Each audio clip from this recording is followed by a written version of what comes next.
Welcome on in, Daaavy. We are very excited to have you on the pod today, guys. We have a special guest. To be here. He is the waviest, the graviest, the Daaviest guy I know. Welcome on in, DaaavyTV. DaaavyTV. Thank you.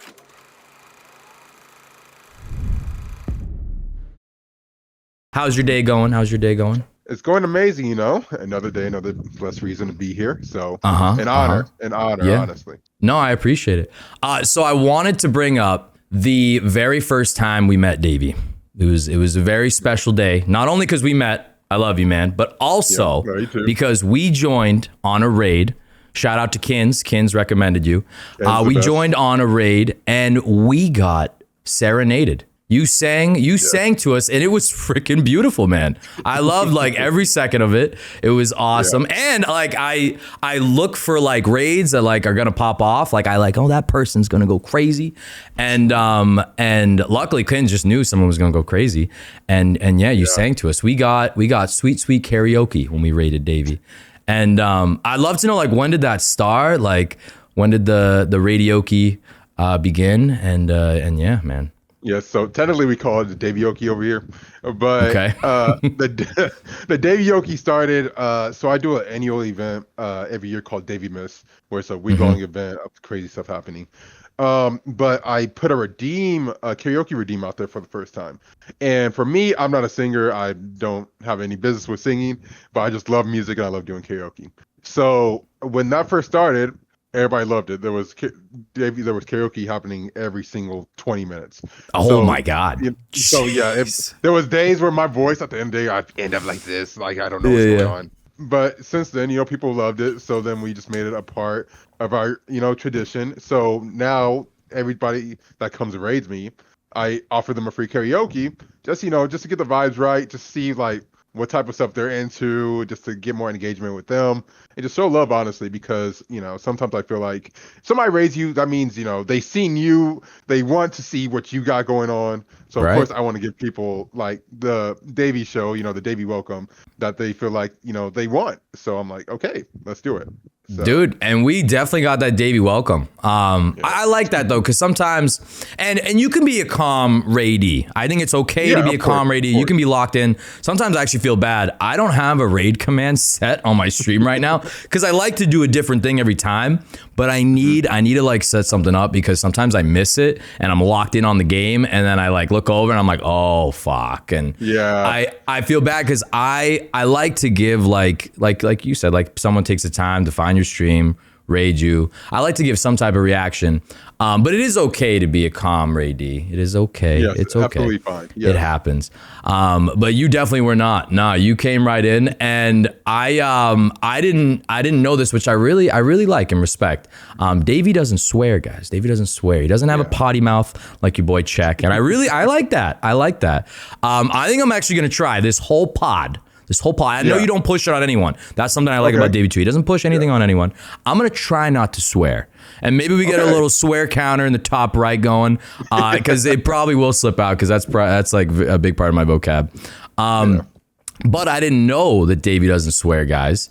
And I guess I'll chalk one up on the board. The song that I gave him was "Fucking Problem" by 2 Chainz. So that was just too funny. You like bleeped out every other word, which I loved. But I wish I picked a different song. I was like, no, I can pick another song. You're like, no, we're staying true to it. It's okay. I'll sing it for you. And for me, it's like, I want to make sure, like, when somebody gives me a song, I'm like, okay, I do want to let you know. Half the song is not going to be said. But your choice is your choice. We're still going to do it regardless. So and that was like literally the full song for me. So I was like, oh no, I could change it. You're like, no, don't you worry. We're gonna take care of you, Check. And I was like, W Daaavy. And right there, it was just sweet music from the start. Literally. Where are you based, Daaavy, for the listeners? Indiana. Okay, the roundabout state. Or no, is that Carmel specifically? That's Carmel specifically. Or is it the whole Carmel, state? Carmel, but the vicinity, Right. So do you guys, Indiana, is it just Carmel that has the roundabouts, or the roundabouts venture off into the state? It's everywhere. Like over here where I'm at, you'll see one every 10 minutes or so. Just like it's You're doing loop-de-loops and twirls everywhere. Honestly, I like that. Hey, efficient. A Yeah. very efficient way of transporting. I like that. I like that. We what do we call them? They're called roundabouts here, but we also call them rotaries. Do we just rotaries. Yeah, you not heard of rotaries? That's a rotary for out here. Yeah. That's new to me. Yeah, no, I mean, Boston people, we don't have a good way of speaking. There's definitely some things we mess up, but rotary is something we say, and then roundabout. I think I veer towards roundabout, but W Indiana. What and I'll give you one for Boston, and then you can take time on thinking about it. But what's like the weirdest like undercover fact about Indiana that only a local might know? You know, something under the covers that I might know because I might not know because I'm from Boston. You know, I don't know much about Indiana. You know anything off the top of your head? Let's see, something undercover. Because I mean, there's a lot of like big things that's known about us. Like we love our basketball. We love, you know, a whole lot of other stuff. I think something really undercover is that people. Okay, I get this all the time, and it blows my mind with people. People just think we're just like a corn state. Like you just go somewhere and there's just like corn here, corn there, corn. It's just fields. Yeah, corn everywhere. Yeah, corn everywhere. And there's like so much like scenery to Indiana that I feel like is so undervalued just because it's biased because you know there's like a lot of farms, a lot of stuff going on. But there's like so many amazing like hiking places, so many beautiful things in Indiana, and I feel like are just missed out on because people are like, oh, it's just Indiana, you know, just go. I think farm. When I think of Indiana, I think farm. Think of the Pacers, and I think farm. I think more farm after the Pacers. Yeah. So no, there's a lot of like beautiful scenery to Indiana that I feel like is missed out on because of farm talk. So right. No, I gotta check it out. I'll hit you with one. So in Boston, there was a great flood not too long ago. It's pretty long ago, but the Great Flood of 1919, which was not a flood of water or anything else. It was of molasses. Or I guess it was anything else. Molasses. The Great Flood of 1919 was a molasses flood, and 20 people died of molasses, drowned in molasses, literally in the north end of Boston. It was crazy. It's a wild, like, I mean, people know about it if you're from the area, but literally like that much molasses like poured into the streets. I don't know what kind of thing it was on, maybe like a massive molasses truck, however molasses was transported at the time. But 20 fucking, well, that's another tick. 20 people died. 20 people died. It was crazy. Like lit up molasses. I can't imagine like, you're just sitting there, right? You're just sitting there just having a day. And then just a random huge vial of molasses come by. I don't even know. I'm not gonna lie. I don't think I've ever seen molasses in person. I don't know what it looks like. It's like, isn't it just like a sludge? It's a sludge, right? It's a sludge. It's a sludge, right? Yeah. So it's like a thick. That would be torture. I would not like that. That's insane. Yeah, no. That's a weird little undercover fact about Boston. Happened in the North End. And what's funny is on a hot day, the North End's like the Italian district of Boston. Very good food. Very good food if you ever visit. On a very hot day, people say that you can smell the molasses because it's still, you know, like it just dried up. That's molasses. You know, molasses doesn't go anywhere. That's staying. That sticks. That's insane. But yeah, molasses. Yeah, that's a fun fact about Boston. Gross fact. Not the way to go. Not the ideal way to go. No. But moving on from molasses, what got you into streaming, Daaavy? I'd love to hear like the story that got Daaavy on screen because I love the Daaavy streams and thank you so much. Nice to hear the background. I think for me, what got me into streaming. So my background with occupations, people would tell you I'm a 50-year-old with how it looks, because I worked in childcare for a decade. I was in digital marketing. I was life coach, psychotherapy therapist. I went to like culinary school for a bit. Basketball. Ooh. Yeah, a whole lot of stuff I did. And for me, when it came to jobs, I've never enjoyed the fact of somebody else telling me what to do to live a life. I've never enjoyed the like thought process of that. So for me, I'm like, okay, you know, for me to be able to do something that I generally love to do and to be able to like just enjoy it, live off of it, do whatever. There's only a few things in mind, right? I could, you know, go into whatever. But for me, I was like, the biggest thing for me is like, I want to create like a space where I can be who I am and others come by and we can just both love life.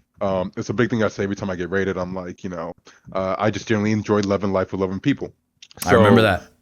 Yes. Yeah, that was awesome. So going into streaming, I'm like, okay, I have no idea what I'm doing because I'm one of the most unknown technology people on this earth. So I have no idea what I'm doing, but I'm like, okay, I'm gonna just put my face out there and we're just gonna see what happens. And then, 2 years come by and we're here, just building an astonishing community that I wouldn't even thought of day one. Yeah. No. So yeah, honestly, it was just that I got sick of people telling me what to do. And I'm like, okay, I'm going to tell myself what to do now and do this. So, yeah. I like that. Yeah, because streaming, you can do it however you want. And you should do it however you want. I think that's like the secret sauce. Like yes. I get a lot of streamers like, oh, like tips on streaming, like tips on this. Like how do you, I'm so glad you said that. Because every time that happens, I'm like, I tell people, this is going to sound the dumbest thing to you. Like some of the dumbest, like I wouldn't say dumbest, it's going to be the most simplest thing that is going to be said to you. That's the best advice ever, because people are like, well, how do I get into streaming? How do I like get people to my streams? And the most simple thing is just to simply be you. Like if you're not you, it's just never going to work out, because then you're going to try to go for the views. You're going to try to go for, all the like content that other people want. And you're just going to burn yourself out because you're not being who you are. So I'm like, the best thing is getting to streaming is that you simply got to enjoy what you do, enjoy who you are, and just put it out there. Right. Yeah. And also, if you're like trying to do something else, that'll get exhausting on camera. If you're trying to like be someone who you're not, like that's not good long term. Not good long term. But yeah, no, I like that. I like that a lot. Is there, with that said, so you mentioned you're not the biggest tech guy, not the biggest tech guy. Yeah, not you at struggle all. with the tech and streaming. Not that's like all. you literally, once you start streaming, you become your own personal IT guy, which really sucks. Not a lot of people know that. Once you start streaming, that's like your job as well, and graphic designer and video editor and this and that. It's a jack of all trades gig. But with that said, on the tech, is there any tool or software that like Daaavy just swears by, that you use streaming? It can be hardware, it can be software, it can be a snack, something that just keeps Daaavy going on the stream. Just any type of tool that you swear by. Oh my goodness. So just to get into some of the tech parts, so when I started streaming, I was living in Florida, and I didn't have like much work. I had my bed that I sat on. I had my PS4 at the time. Yep. And then I just bought a PlayStation camera, and that's all I had to work with for like. Oh, the PlayStation camera, nice. Yeah, with the PlayStation camera for the first 6 months of me streaming, and then blessed, I'm honored and grateful and blessed that I was gifted a PC, and then I was gifted a PC. So after that, I got into a PC, and then I got into learning OBS, and if we all know OBS. We know OBS is one in a million things. So for me, it was like OBS was crashing every stream, at least 3 times for me when I first started. I'm like, okay, this is crazy. So then I got into Streamlabs, whatnot, all that good stuff. But one thing that I've stuck with for forever, I think when I first started doing like events stream-wise, was that there's this one website, and all it is simply a wheel. It's a wheel. Because for me, I'm like, how can I get stuff out there to people to where it's fun, it's interactive to look at, and it's only just a free website that has a wheel, and you put stuff on the wheel and you spin the wheel, and that thing has been working for me since I first used it a year and a half ago. And people are always like trying to think of these other like fancy ways to do it. And if you got it, you got it. Do what you do, figure it all out. But for me, it was like I didn't know what to buy, whatever. So I'm sitting there, I'm like, what could I use best? And literally, it was just a random website online that had wheels on it. So I would just like type in, like, I have a karaoke wheel where there's like different genres, different songs that people put onto it. Oh, nice. I have like a sub wheel where there's like different things that people get if they sub. And for me, it's like, it's not technical at all. I just go to it, type in something, and I'm there. Yeah. But it just works. Things should just work sometimes. I like that, especially in the streamer space. It sucks when you're like, it's too complicated. Things should just work the way they should. Do you know the website? Because we could drop it just so people could know to use it. It just says spin the wheel app. Nice, and you just put it in as a browser source into OBS, and then boom. As a browser source, you can do it as a browser source, and it's right there. Nice. Right there. Hell yeah. Yeah. Because I use Lumia Stream, which it's an amazing resource for me. Amazing resource. That's how I trigger all the things. You can do other stuff with it. But they have a built-in wheel as well. And I've been meaning to do that more because the wheels are so fun. Like, that's a really good interactive way to get people like, oh, like, yeah, you spin it, I'll do this. And then, you just keep going. I really like that. My favorite tool would probably have to be Elgato's virtual Stream Deck software. Yeah. I really don't think I could live without it. I have all these buttons on my iPad, and I actually get a lot of people that say like, oh, wait, what's on the iPad? And that's how I trigger a lot of like this silly stuff that you see on stream. But there's a little check hack that you can do. It's putting the software into split screen mode on the iPad. So if you just pull up the app, you can do 64 buttons, which is freaking crazy for a Stream Deck. But if you do the split screen thing, you can run the app twice, and then you get 128 buttons, which is wild. Big brain. And you don't even need that many buttons. But like I like the option. But yeah, that would be my tool. I like that though. I gotta start using the scroll wheels and the other streamers too, because I love seeing that. Whenever I see a scroll wheel pop up, and I've seen them on your stream, I'm like, ooh, what are we gonna get? Ooh, what are we gonna get? It's like, it's nice. The best. Yeah, we love gambling. We love any type of gambling. Yeah, honestly.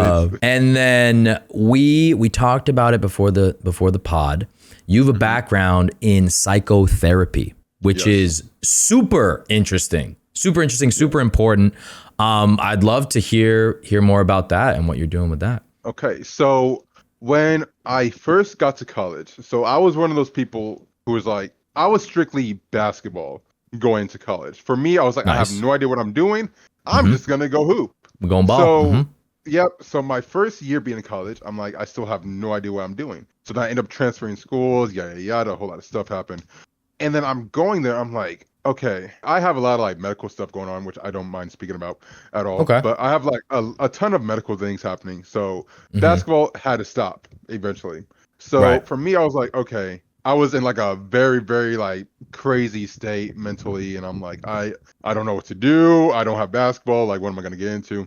And then just a crazy scenario popped up involving a friend. And for me, they came to me as like a resort of just mental help, and I end up helping them out, whatever. And then after that, it was more like I could use this as a passion, because I've always been good with connecting with people. It's been my passion, my joy, to simply get into other people's minds, get into like understanding how people work, to be able to like contribute more to other people. So ever since then, I was like, I want to be able to not necessarily save a life, but open up a person to understanding that they're truly amazing. Yeah. Even if they don't believe at the moment. Because I always go by a motto of, the one thing that you don't know is that you don't know anything at all. So the fact that people think they're a certain way or think that they feel this way, for me, it's like everybody is truly priceless in their own manner. They just haven't unlocked those certain priceless moments for themselves to be able to believe that. Yeah. So it's always been a passion since that moment for me to be like, okay, I want to sit down with somebody and open them up to where I'm not helping them, but they are helping themselves realize who they truly are. Yeah. No, that's super important. And you definitely have that like I don't know what it is, Daaavy. I want to tell you my whole life story. I sit down with you, I'm in stream, and I'm like, this man could heal me. He could do it. I don't know. There's not a lot of people on this planet that could, but Daaavy could. So are you still doing psychotherapy outside of stream? So no, I stopped a bit ago, once again, due to just like some like medical stuff going on, and Gotcha, and I'm really sorry to hear about that, man. I hope everything's okay. I'm grateful regardless of whatever's happening. But for me though, it's like I still offer it to people. Like I don't really charge for it because I'm like, money doesn't come isn't more pricier than a life. Right. So I'm absolutely. Always like, if anybody ever like needs somebody to like be that person in general, or just needs any advice or any assistance with that, I'm always more than welcome to help people. So I do some stuff on the side, but not necessarily like as my go-to thing. Well, your go-to thing is streaming, and I'm not gonna lie. Sometimes people view streamers as a therapist, which isn't good, which is not good, not the route to do it. It is not. No. But I will say it's good. It's good to give support to the community sometimes. But I bet you have some people jump in your stream and like, oh, like I got diagnosed with cancer today, and it's like, I'm playing Among Us right now. Wait, whoa, Like, whoa, slow down. I'm the imposter, and I gotta lock in. I can't focus on that. But you do have to address it, and you gotta be there for them. Which is tough because you got to ground yourself a little bit in those moments, because you don't want to catch someone like sharing that stuff and then not be there for them. But again, streaming is not the place to dump that type of stuff. Absolutely not. Yeah. But as a streamer, I think you do kind of play that part, even if it's not that extreme. It's not that you know what I mean? It's good to like pass on positive encouragement and whatnot to your community, especially if they're going through some stuff. And it is okay to share some stuff sometimes, but just not the hey, I was diagnosed with cancer right now. I'm actually still in the doctor's office, and it's like, whoa, wait. Like they just expect you just to like get up and start doing a ritual. Like, you are healed. Right. No, that's funny. And I think it's just like more of a thing too. With that being said, it's like people's online social abilities don't really come to mind when it comes to that moment, because sometimes it's just like there's something in your mind and you just gotta get it out there. So then you just do that, right? Mm-hmm. And then it's another thing where it's like, well, and this is just, this is the therapy side of me coming in, where it's like a lot of people in general online want or seek attention. So the biggest way to be able to get attention is what? By going to a new surrounding and dropping a bomb on somebody. That's the instant way to do it. So it's just trying to accommodate that with like a whole surrounding of different like viewers watching and a whole lot of other things. It can be it's terrible to juggle. It's terrible to juggle because you have one person like sending a donation, and you gotta be like, oh my god, thank you so much, and then you gotta like bring yourself down in a case if like it's actually serious, and like you don't want to seem like like a bad person because you didn't acknowledge it. I know it's something tough. It's something tough that all streamers deal with, and all will see in their streamer journey. I guarantee that. Absolutely. But from a psychotherapist standpoint, just because we do deal with that type of stuff, like it's streaming takes a lot out of me. I don't know if it takes a lot out of you. Sometimes I'm like tired. I press that stop streaming button. I'm like, ooh, that was a long one, especially if it's like actually a long one, like a 12-hour banger or longer. But what would you say are some tools that we could use to help us cope with those situations when it is a harder week streaming? Because it does take a lot. It takes an absolute lot. I think I get that. You ever see like those people online like talking about like, is streaming easy or is it not easy? And then like some people go like, it's easy. I'm like, it's absolutely not easy to stream. No, it's not. Like, it's one of the most difficult things out there to do. Yeah. You gotta talk to a million people, then you gotta like receive criticism from some people, then you gotta deal with crazy people, and then you got all this other stuff. Drama it's a whole different story. But some things I always recommend to people is that normally we don't have conversations with ourselves when it comes to just like everyday things. So I always recommend to people is like, you don't have to do it every stream. If you stream or not stream, this could just be an everyday thing. But like, journaling is one of the most helpful things on this earth, because nobody can help you better than yourself. Nobody on this earth. So to be able to just like sit down, for me, I have atrocious handwriting. Since I was a kid, people said I was a doctor the way of my handwriting. So I normally go to my notes app. Like, let's say like, I like to do it on a day where I know I'm gonna need a journal, so it's either a Wednesday or a Sunday for me. But I'll sit there and I'll just write. I'll just type it out. I won't think of what I'm about to type out. I'm just gonna start typing words, and it'll be 2 pages, 3 pages full of stuff by the time I'm done. And I think like we don't get enough releasing out of our brains in an everyday like matter. So I always say like, I recommend doing journaling. I recommend I recommend reading for a lot of people. I know a lot of people out there read, but being able to put your mind on something else is one of the biggest things too. Because when you're just sitting there, you're like, I got to talk to this many people, and then I gotta, you know, be this way, and I gotta be that way. It's like your mind is just always everywhere instead of just focused on one thing. So I think like journaling, reading, honestly, just like little itty bitty things where it's like you're just release stuff out of your brain after a stream is the biggest thing ever. So rather it's just like having a conversation with yourself, you know, you might look crazy, but hey, you're getting stuff I'd be out doing there. that. I'd be doing that, Daaavy. Mila sometimes looks at me. The kitty's like, what the fuck is this guy doing right now? That's a dinger up top. No, getting it out is super important, especially like in the case of some people, and I don't know if you know what this is, but some people don't like sharing problems to people. And I don't know if that's like, is that something you come across? But in journaling, you can get that out without sharing those personal thoughts. So I think that's actually really useful. What is that where people like don't like, because that is a thing, like psychotherapy it can't be for everyone, you know. It's but a huge resource to the many, but I know there's a few that it doesn't work for. Do you know what that phenomenon is? And also too, for some people, you're probably Googling this right now, but for some people who don't know what psychotherapy is, it's it's giving therapy to people for feelings in general. So like saying you ever get the feeling like, oh, I don't know how I'm feeling right now, or I don't know how to describe this. That's what we're like majored in, is like helping you out with figuring out what that feeling is. Whether it came from like your past, whether it came from trauma, whatever it is. And it's a real thing, especially with being online, where it's like there's this persona out there where you have to be okay or else something's wrong. And I'll get this with a lot of streamers too, where it's like you will be asked as a streamer, how's your day, 100 times every single day, and then you just the average answer you're going to get is okay. Sometimes you're not okay. Sometimes you're going to be like you're all right when you're not all right, and it's okay to be honest, people.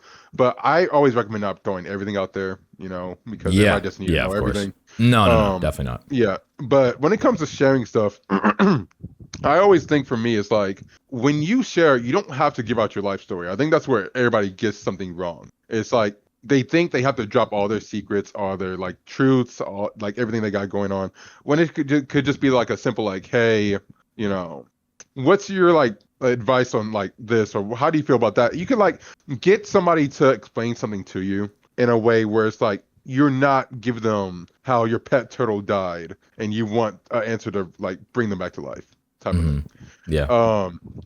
And it's tough in general nowadays, because it's like there's some people who don't know who to go to when it comes to like sharing their stuff. There's some people who don't know what to say, and of course, like you said earlier, you shouldn't put it on a streamer to be your therapist. Oh my god, I'm not fucking right there. I'm not qualified. I am not qualified. 10 times out of 10, you're gonna put the streamer in a bad place. You're gonna put the other people watching in an uncomfortable place. It's not gonna be a good time. No, and we are not qualified. Me specifically, Daavy's qualified. You go to Daaavy if you need help. Me, if you take any advice from me, I don't know. I don't think that's wise, and I'll say that publicly. Yeah, so it's like for me, my best advice to all people, like, and I know people are like sometimes anti against it, but just to like test out therapy. You know what I'm saying? It's like there's nothing wrong with trying something out. Right. Like, maybe that one time, because I know this is me being a therapist. There's a lot of bad therapists out there who just they don't know what they're doing. But it's just try it out one time. You never know what could happen. Another thing too, if you have like a friend out there, close friend, whatever, not necessarily like getting it like almighty advice from them, but just being like, hey, I need to vent a little bit. Do you mind if I vent to you? Like there's different like ways you can say these things without just going into check stream and be like, hey, check, so my whole family just is trapped in molasses. How do I save them? W callback. Yeah. Like check isn't going to be able to help you with that. But there's like different little other things that you can get help. It's actually not a bad place to start though. I am a Bostonian, so I don't know. Maybe I could have the answer. Maybe you could. Yeah, you could have the answer to it. Yeah. That one though, but none else. Yeah, so I think like, just don't overdo it with, just trying to like make everybody your therapist, go if you need to go seek help, go to therapy, try therapy first. If not, you can go vent to somebody who you feel like you trust. If Right. that's not the case, journal. There's a lot of other steps, a whole lot of other steps. So, Yeah. yeah. No, it is important to have some type of support system you can go to. You don't want to dump it all on them, and I feel like Yeah. that's when you might want to get a paid professional involved, because then they're actually qualified to listen, qualified to give you advice, and you don't want to not be, or you don't want to be burdening your friends with all that stuff. But to some extent, you should have an outlet like that. I like that. W. And you definitely bring that into your stream. Like I notice that like nurturing aspect in your streams. I like it a lot. It's a great vibe in the Daaavy stream. I can't recommend it enough, guys. Please go check them out. Stop. No, I mean, I gotta give respect where respect's due. But that's awesome. So recently you've been popping into my streams, and you've been seeing me get back into Pokemon. Yes, I am fully. I've seen the Pokemon addiction. I've seen it. I am fully addicted, bro. I should probably log myself into Pokenonymous very soon. But you dropped by and brought up Yu-Gi-Oh, which Yu-Gi-Oh is so classic for me. I actually think I played more Yu-Gi-Oh. I never learned how to play the Pokemon like trading card game. I collected the cards back in the day, but Yu-Gi-Oh, I would be dueling, bro. I would be dueling in them streets. I really would be. That was like big when I was in middle school. What do we think we'll ever see like Daaavy opening some Yu-Gi-Oh cards on the stream? Maybe. I would love to. So since I was, since I came out the womb, I've always been a big anime. Oh, you cut out there. Was that, you said anime? Oh yes, anime. Since I came out the womb, I've always been an anime. So you got like the Pokemon, the Yu-Gi-Oh, the Digimon, all of that good stuff. I've always been addicted to it. I would love to.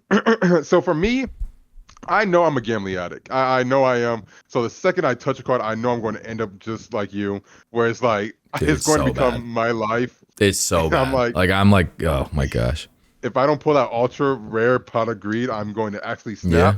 And I'm just, But I mean, I would love to. I'd love to do something here and there where, a pack opening. But I know for me, and anybody who knows me, they know whenever I play a game that has like a gambling feature to it, I'm like all in. I'm like, somebody please grab my wallet. I need you to run as fast as you can and don't come back. Yeah, don't let me buy that stuff. That's actually hilarious. Yeah, no, it straight up is gambling. It's adult gambling, and I'm hooked. I literally have some shiny stuff right here. What do we got? Nice little Butterfree. Oh, what a throw! Oh my god! I mean, that's a throwback. We love Butterfree. This is a regular holo. But yeah, no, I'm fully addicted. So I get that. Anime though. So you're a big anime fan, dude. I love anime. Love anime. Absolutely, yeah. I need to catch Infinity Castle. I haven't seen that with in the Demon Slayer series. Yeah, I haven't caught that yet. That's like, I'm actually kind of kicking myself because I wanted to see it in theaters. I saw the last arc, the one with the train in theaters, which was sick. But then I just didn't catch this one. Yeah. Is it? Yeah, I gotta catch it. It's so beautiful. It's so beautiful. And it's like, I remember too, it's so crazy nowadays just seeing like how everybody is so dwelled into anime. Because growing up, it was always the thing of like, if you were watching this, you were a witch, you need to be burned at the stake. Yeah, it's still kind of like that. I get people like, oh, you watch anime? That's cringe. Like, no, you're missing out. Anime is the best thing on the planet. It's the biggest thing out. And it's just like, it's just that closed-mindedness of people where it's just like, right. Well, I can't watch. It's clearly for kids, Yeah. Yeah. So, no, it's an amazing thing just to be able to go into something like that and just find like a home with it, right. Where it's like, you'll find these other people who like it, and then you'll do this. Because like for me, growing up, like I said, with like a whole bunch of like million medical things, I had to like find stuff, to get into. And the first thing that I got into, I remember, the first anime I've ever seen in my life was Sailor Moon. It's a classic show. It's such a classic. Like I know, and some people were just like, yada yada. But I remember it was like Sailor Moon, and then I got Naruto, and then like you got your Dragon Ball Z, all that good stuff. DBZ can't go wrong. And it's like all those things. It's great to have something where it's like, this is what I'm comfortable with, and I can express this to other people, and other people enjoy it, and you can get other people into it, and it's a whole atmosphere of just like just great content. Yeah, it is the most beautiful thing when you find someone who hasn't experienced anime. You give them something. You give them like Death Note, you know, Demon Slayer, Naruto. And Naruto's a little, I think you got to start off slow. You got to give him like a 1 to 4 season type thing. Definitely not One Piece. You can't give them One Piece all at once. Do not start with One Piece. Do not start your boys or girls or anyone on One Piece. Yeah. But when you start someone on anime and they're like, oh my God. And then they realize how much more is out there. Like, you'll never watch everything. But it is the most amazing thing. I actually have a buddy who's super into anime, like crazy, like addicted. It's the only thing he watches, actually. He says he doesn't even watch like real people. He just watches anime. And he recently got his girlfriend into it. And I literally said the same thing. I went out with them recently and I was like, oh, like I haven't watched Infinity Castle. And I did not know, I knew she's been like watching it with him, but I did not know that like she was into it. She's like, oh my God, you have to, like, it's so good. And I'm like, wait, what the heck? I was like, it was amazing. I was like, oh my God, buddy struck gold. Like I was so excited for him. Because cartoons, that's what people think of it as at first. They're like cartoons and that's what it is, but it's so much more than that. It's so much more. It's so much more. It's like there's so many more qualities to it. Yeah, you got like your different genres of things. Some people might think they're into, because like most people are just like, oh, they think the first thing is like Dragon Ball Z, where it's just like, oh, they're just fighting. They're just fighting. They're fighting. And then you have these other like you have these romance ones, and you have these like comedy ones. So much more stuff out there. And then people are like, well, kids watch this, and then you see somebody's head getting chopped off the next second. You're like, a kid isn't watching this. No, they're made for adults. Yeah. I think that's just the whole thing with being online, though. And, well, not even online, just like a whole human aspect, though. It's just like, if you're not doing something that somebody else is doing, then they think you're doing the wrong thing. Preach, Daaavy, preach. So, you know, I try. That's profound. It's more just like if you can't enjoy something unless if the other person is, and then if they're not, then they're going to let you know, like, hey, I don't like this, so then that means nobody else likes this, so you shouldn't like this. When it's just like if this is my life, I'm going to watch what I want to watch. I'm going to love what I love, and then you can just, you can stay over there and enjoy whatever you're watching and doing whatever you're. But I love that. I think, That's that's a good way to look at things, because people do kind of clown you. They're like, oh, I don't know about that. Not for me. And then it's like, how do you know? Especially with anime, but like other things too. Like it's like, oh, I don't do that, so yeah, I don't know. I don't think I could like it. Like I'll say for both of us. Oh, I didn't mean to cut you off. But I think for both of us too, with us being like gaming streamers, right? You'll go into a game and then you'll get that one new person who comes to the chat and they're just like, why are you playing like that? Like first of all, I'm a master rank 754. You should have jumped that way. And then I'm like, no, like I'm going to enjoy the game for how I enjoy it. And then you can just, you can watch. And then if I ask for advice, go for it.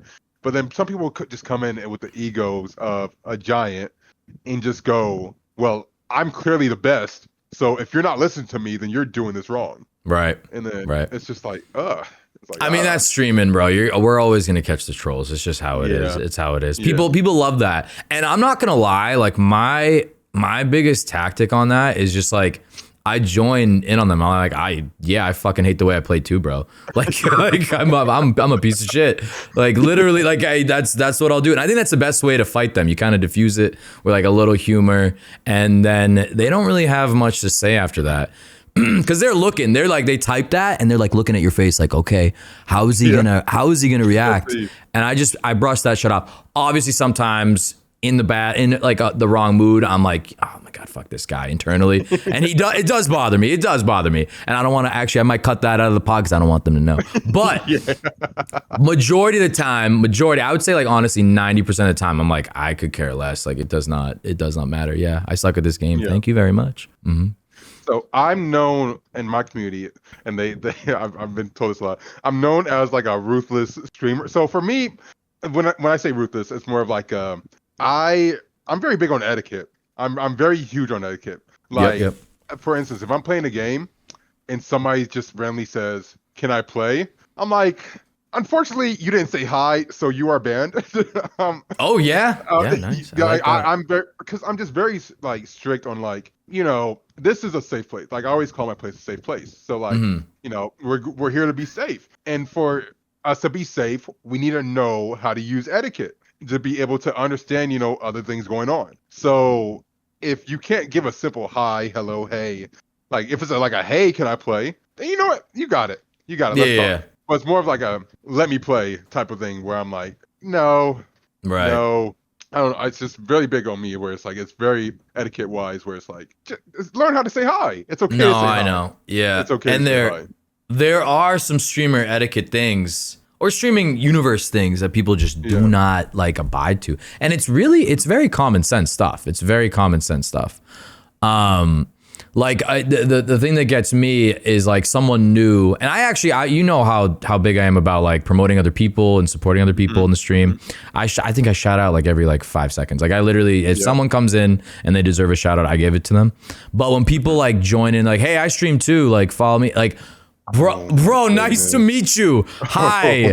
Hi, nice to meet you. No, don't do that. It's just like common sense shit. It's like, wow, okay.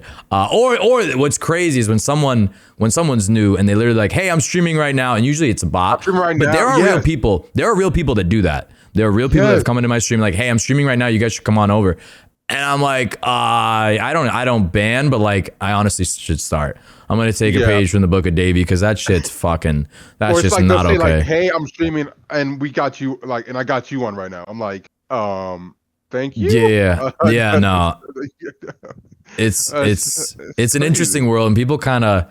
I mean, that's the internet. I feel like it's a lawless land. People just throw out any common sense, and I also think people know too. But that's what bothers me. Like the not really gauging that and then doing it anyways. But wait, back to anime. So hit me with top 3, 1, 2, 3 best animes in Daavy's perspective. I would love to hear it because I know this is a big question. I know it's ever changing too, but like just general top 3. Let's hear it. Ooh, okay. Big. I know some people might upset some of the community. Yeah, I don't know. Going to upset. So my number one, I always put this number one no matter what, is always this anime called Bleach. Love Bleach. Is my favorite anime of all time because it's an anime where there's a thing called filler arcs where it's like it's not about the main story, but there's like side stuff going on for people's entertainment before they get back into the story.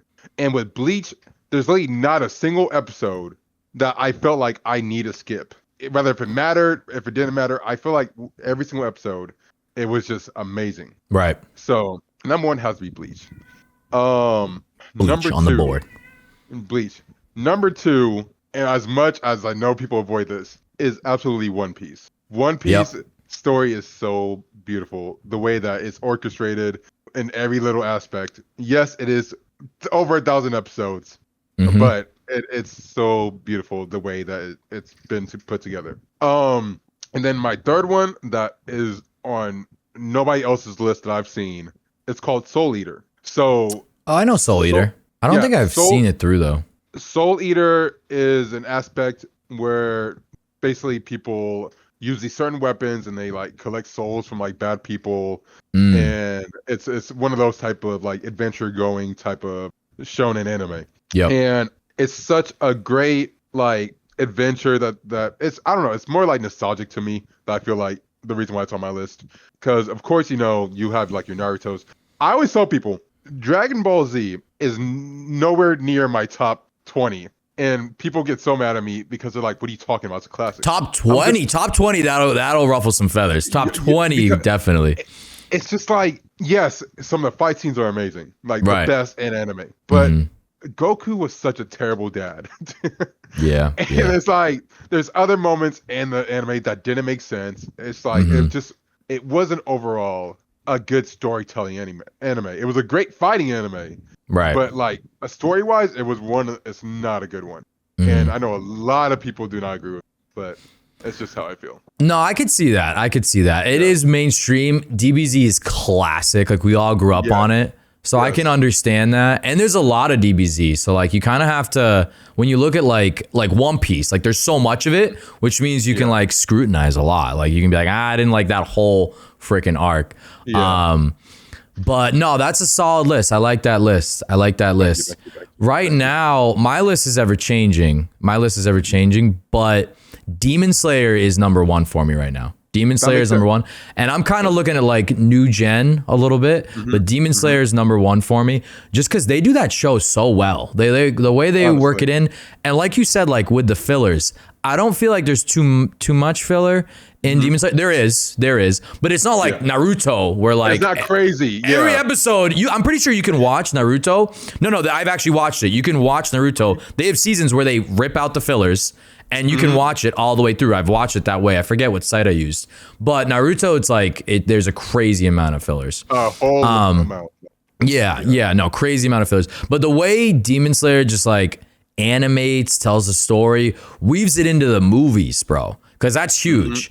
And the movies make sense in the arcs. Like that's what's the biggest thing for me. Like you'll catch like a Naruto movie and it doesn't really like mold into it. And it's kind of like a spin-off, you know what I mean? Like I don't know if that makes sense, but like a lot of anime movies aren't even like they're canon, but they're like completely separate. It doesn't kind of weave into the story and they like throw it to the side and then it's just the movie and that's it. But the Demon Slayer arcs or the movies are just like very embedded into the arcs. I was actually, dude, when I have Rengoku's sword, Demon Slayer right here. I got Rengoku's sword. I don't know if I ever showed you this. Right here. The Flame Hashira. Come on. Okay. Right here. Yep. Right there, bro. It lights up. It's not charged right now, but it lights up. That's Rengoku's sword. You got the etching on the side. Oh my God. Rip Rengoku. God. It's like so beautiful. Rip. Dude, guess how much this is. Guess how much this was. Hit me with a guess. Right $61. 61. Good guess. Good guess. Lower. One more guess. 30? 35. $25. Oh, I was on 25 bucks. This was $25. It was on sale. Insane. But 25 big ones. Rengoku, look at the hilt, bro. Come on. And then, there's the charger. Yeah, so it's USB-C charging, bro. And then the blade lights up. Yeah, no, it was such a sick purchase. But I do love Demon Slayer. Demon Slayer's classic. And they just do it right. Like, I don't know. What's sad is we're talking new gen. I don't know if you watched the first, I forget if it was first 2 seasons, but 7 Deadly Sins was shaping up to be amazing. Oh my Meliodas and the whole gang, 7 Deadly Sins was, I'm not kidding, was shaping up to be my favorite anime of all time. Like everything, the lore, it was so good. The fight scenes were so well animated. Yes. It was a beautiful show. Yes. And then they took 7 Deadly Sins and they destroyed it. They fucking massacred my boy. Bro, it was so sad. Because what they did was, I don't know the studio who handled the first, was it the first season? The first 2? I forget because it's been so long. And I need to rewatch it, but. Studios going into the 3rd season. Third season, yeah. So it was the first 2, beautiful, absolute anime cinema. I couldn't have. Oh my God, the lore was so good. I loved every single thing. And then they took it, like you said, switch studios, and like night and day difference. And what sucks is I would have gladly waited. I think the studio had like a current project that they were doing. I would have gladly waited. Like they could have released it 10 years from now and I would have waited because what they did to it was like horrendous. Atrocious. Disgusting. Yeah, and I'm not the only one. You know how it is. Like those fight scenes were actual like cinema and they took it and it was like hard to watch. I would be like, wow. Like it was like Meliodas like just hitting Escanor like like it was just like before it was so well thought out. I hate what they did to 7 Deadly Sins because that was shaping. I don't know if you agree. Like that was shaping up to be one of the best new gens. Yeah. You know what's crazy though is that 7 Deadly Sins has some of the most controversy with the anime in general. Like out of a lot of anime out simply because of the storyline. So not to like put too much spoilers out there for anybody who wants. Oh no, give the spoil. Well, actually, I don't know. What are they on a current season right now? I don't believe so. Nah, I think that show's cooked because of what happened. Okay. So basically, Meliodas, the main character, he has a curse. He has a curse. Yep. And the curse is that every time Elizabeth, which is the main woman character, every time she realizes her true powers, which is of a goddess. Mm-hmm. Meliodas, well, she then dies and then comes back to life. Yep. So then the controversy is that Meliodas doesn't age. Meliodas is just there. Mm-hmm. So imagine like Meliodas being 3,000 years old and then forming a relationship with a baby Elizabeth. Ooh. And yes, because Elizabeth gets reborn, so then she's a baby again and then has to, grow up. Mm-hmm. So then a lot of people, they have that controversy where it's like, okay, well, Meliodas, he's a little creepy. Meliodas he's a little creep. He's a little creep because yeah. He's holding his, woman. He's grooming Elizabeth a million times over again. Yeah, that's what he's doing. That's what he's doing. That's where a lot of controversy comes from. With that. And but besides that, though, if they just waited and just been patient with it, though, at least it would have looked amazing. Dude, yeah. No, it sucks. I actually think I might read the manga because I loved that show. I want to see where it goes. And it just, that's so sad. Like that would be on my top 5 if it wasn't for of all time, if it wasn't for what they did. Honestly, it was amazing. It sucks. But moving on from 7 Deadly Sins, so my number 1, Demon Slayer. Number 2, just because nostalgia factor and it's amazing. But you have to cut out the fillers. You have to cut out the fillers. Naruto. Hands down. And I know that's mainstream, but Naruto just has such a special place in my heart. I grew up watching it. Honestly, we grew up with him. That's the whole point of it. Actually, we grew up with him. Literally into the old one, Shippuden. I'm not crazy about Boruto. I tried watching it. Yeah, I tried watching it. I like it, but something about everyone being all old and I don't know. It's good. It's good, but it's not Shippuden. Shippuden's peak. Oh my god. Absolutely. When Naruto was struggling with the Nine Tails and then befriends him, that whole storyline. So amazing. The Jiraiya death, it hurt me. It hurt me as a kid. It hurt me so bad. Yeah. I think the pain arc in Naruto is one of the best in all of anime. Ever. Yeah. Ever to do it. You watch it sub, you watch it dub, it doesn't matter. I go back and forth sometimes. I do, and I don't know how you feel about this. I do really like dub sometimes because I feel like when I'm reading, I lose a little bit of the exchange because it's not my language. You know what I mean? Yeah. And when the voice actors behind Naruto, when you hear Pain and his monologues, Madara's monologues, you hear that, it's damn. Yes. And I've watched it in both. I like sub. I'm not a dub loyalist because I know people I only watch dub, I only watch sub. I go back and forth, but sometimes I will rewatch it in dub because I miss that oh shit, that's crazy. And you can't get that reading. You can't get that reading. You need to hear, there is a little bit of an exchange there where you don't hear it in your own language. And especially if the voice actors are cooking that hard. Pain? Bro. Yes. Shivers. Madara, whenever he's fucking talking about infinite Tsukuyomi, bro, that man's he's fucking pure evil, but he's got a fucking weird ass point that he just wants everyone to be happy. You were hypnotized every time he spoke. Yeah. When Madara spoke, dude, that voice, I don't know. I gotta find a voice mod for Madara. I don't even know if I should because it's disrespectful. Who is that voice actor? I want to find out who the voice actor for Madara is because they freaking cooked. Wait, voice. I actually am gonna look this up. Voice actor. Keep going. With being dubbed and subbed, there are so many amazing dub things out there that people just don't know about simply because it's dubbed. Right. There is this one comedy anime, and it will get canceled any day of the week. If you're watching this, expect a lot of cancel-like jokes. It is not meant for the week. It is called Ghost Stories. So if you don't know what Ghost Stories is, basically it was a Japanese anime where it was just about ghost stories, all this other stuff. But it did terrible in Japan. So then Japan was it sent it to America. It was do whatever you want with it. So then they just made it a parody anime where it was just a bunch of jokes, a bunch of stuff happening, and it's one of the funniest anime out there. If it got published today, it'd be canceled immediately. Okay. Just it's South Park type of humor going into aspect. But it is one of the funniest things you will ever watch on this planet, and you wouldn't know it simply because it's dubbed. Right.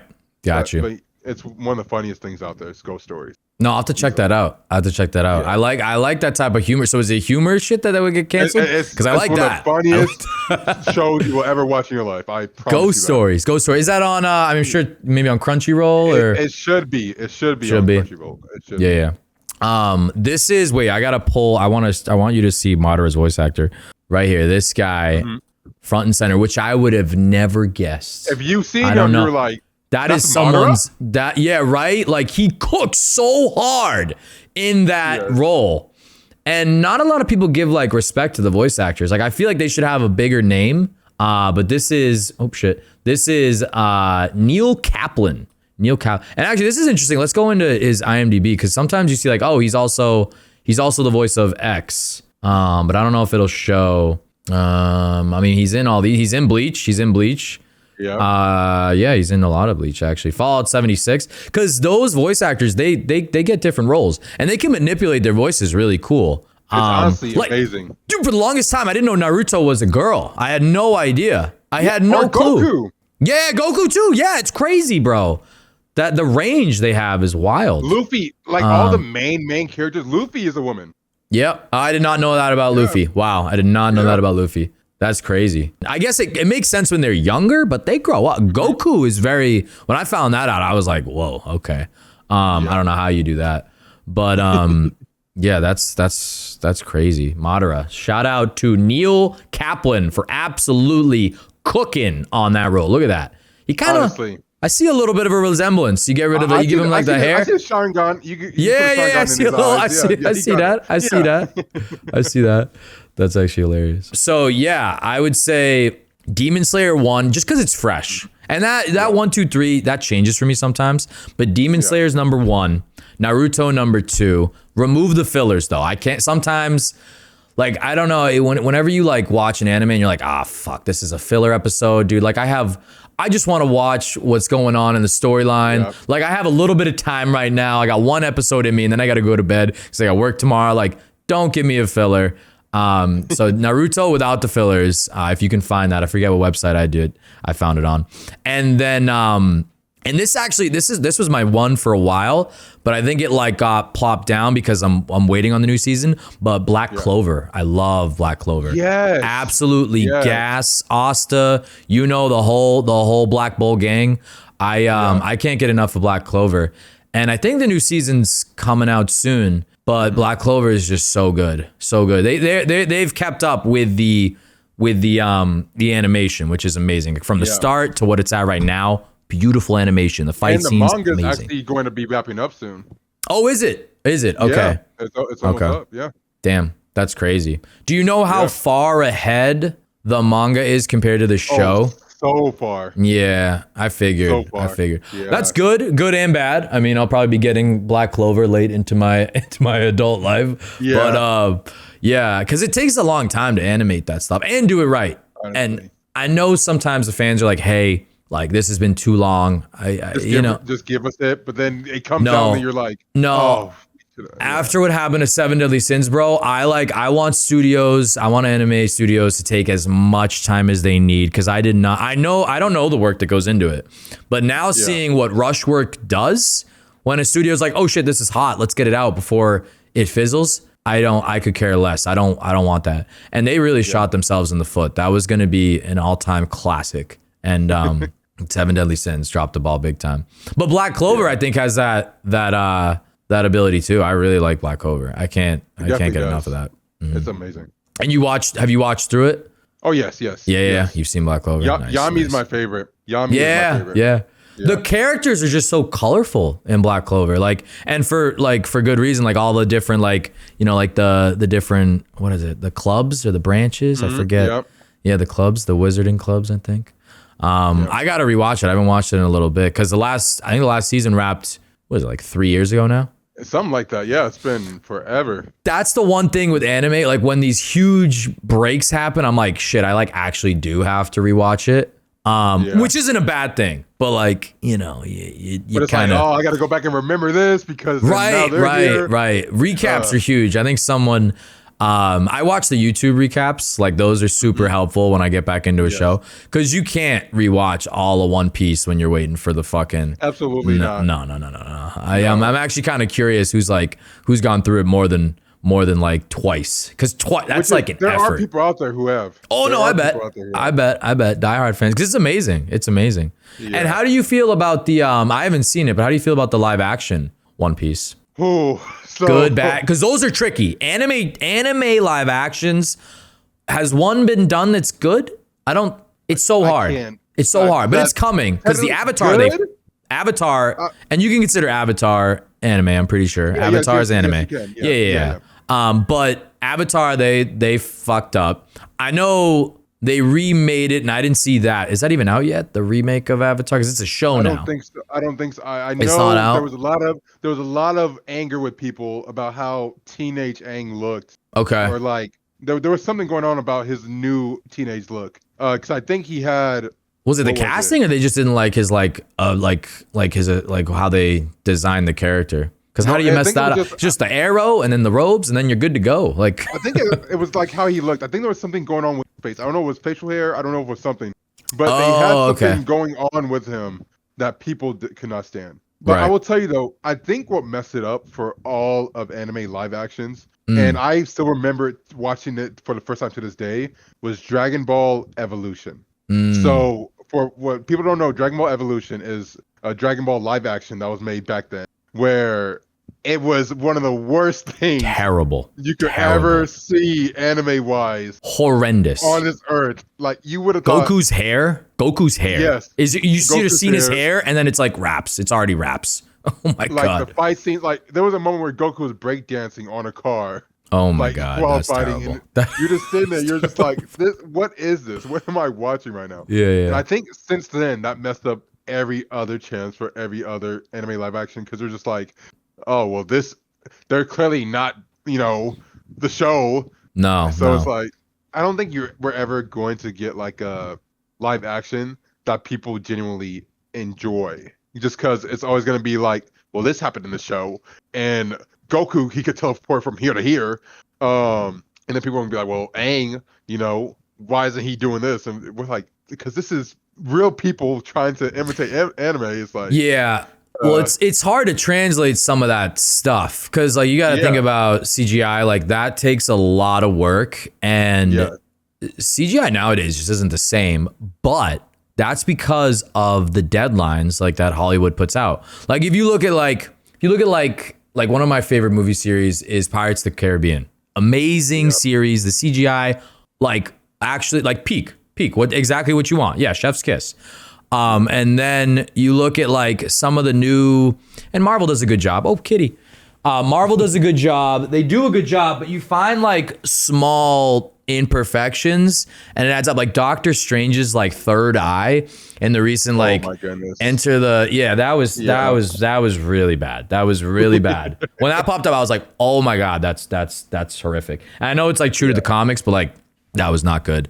But it's the deadlines that they put on these artists, but also like the budget too. Like the budget has to be there. And I feel like I don't know why they don't budget it properly, but like anime and video game movies and TV shows weren't getting the appropriate budget like when Dragon Ball Z Evolution came out.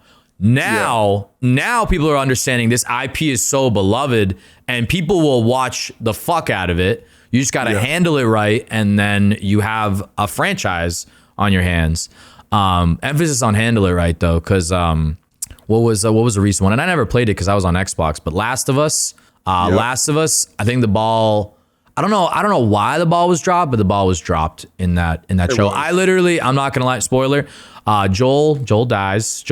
Yep. I think I watched one more episode, and I just couldn't keep watching it. It wasn't it. It just wasn't it. And I know Pedro's got that pull. Like I know he's got that pull. Yes. And not that I forget her name. What was Bella Ramsey? Is that her? Mm-hmm. That's the actress's name. Yep. Not that she doesn't. She's great. She was in Game of Thrones, a fucking W's. But it just the way they made her character, she was like kind of annoying. She was like it was like I wasn't even rooting for her in the end. Like I could have been. And Well, it's been so long since I watched it. Who was the bad? Who was the bad? The villain in the last season that wants to get a vendetta because they killed her dad. Was it Abby? I know who you're talking about. Is it Abby? It's not Abby. They wouldn't name I haven't Abby. seen it. I haven't. You know who I'm talking about. You know what I'm talking about. Who you're talking about, though. Yes. That character, and it's been a while since I watched it. I never played the game. That character applied for the role or auditioned for the role of Ellie. And she was such a good fit for Ellie, but I think they just gave it to Bella because of the name. And I think if they switched the two, like she would have done a great job being Ellie. And then maybe I could have got down with it if they didn't make her character annoying. If they still made her character annoying, I don't think I could have done it. And you know, Bella did an awesome job, but like again, they wrote her character annoying, and I couldn't get to rooting for her after Joel died. I just couldn't do it. And that's just the thing, though. It's like, you know, putting animation into like real life and then trying to like create the same atmosphere. It's so difficult. Yeah. So difficult to do. So, I mean, hopefully, you know, with the new stuff they're doing with, you know, One Piece and Avatar and whatnot, it comes out amazing. I just don't think with how people are with the perception of the actual thing and the love for the actual thing and the like going into something else, that a lot of people are just going to be like, I enjoy this. Right. Just because of, you know. No, you're going to catch haters. You're going to be like, I don't like that. And, you know, like you're not going to appease everyone when you recreate stuff in that situation. It's going to happen. But if it starts like Dragon Ball Evolution, like you're just setting yourself up for failure. And the Avatar with M. Night Shyamalan, like you have to, I think they really have to have the original creators like on set, like managing everything, not hire someone that's never watched the show, never watched the anime, doesn't even understand like the little nuances that like make it so amazing. And then they, you know, just a big Hollywood name, and then they make it and they put their own stamp on it. They don't understand the source material. That's when people get pissed and it just doesn't work.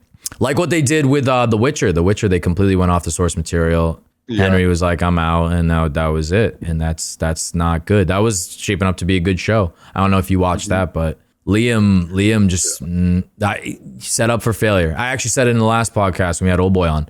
He was set up for failure, unfortunately. Like it just you can't just replace the main character like that. That's way too jarring. Way too much. No. It's a big move. It's a big move for sure.